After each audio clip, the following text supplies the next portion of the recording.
Today I'd like to compare two tube screamers. The first one is a TS808, an original one, and the second is Ibanez's cheap plastic Soundtank range, which came out in the mid-90s. The first one, as you're probably aware, is very collectible. You pay a lot of money for it.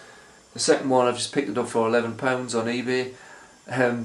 So I think it would be interesting to see if there's much difference in the sound.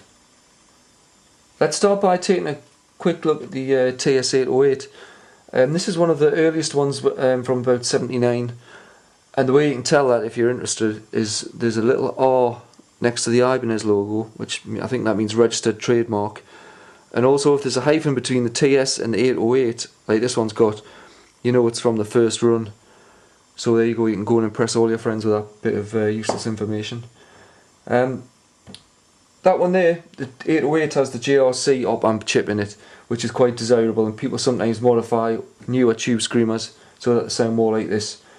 This one, on the other hand, has the more common Toshiba op-amp chip, but the circuit is extremely similar to a TS9 tube screamer. However, it is cheap, it's made of plastic, it's a budget thing, the Soundtank range.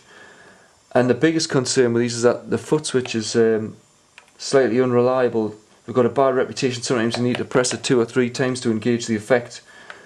And also, things feel a little bit flimsy, like these pots are probably prone to damage. The sockets aren't bolted to the chassis, they're directly soldered to the PCB, which means they're prone to damage.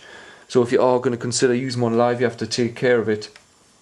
But something to consider, Stevie Ray Vaughan was well known for using 2 tube screamers in line, and he would turn on the second one, or the first one rather, to drive the second one and get more gain and have different, sounds going on.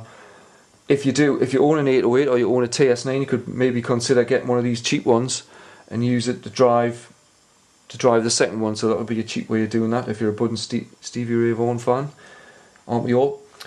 Anyway, I think it's time to get the guitar down and check them out.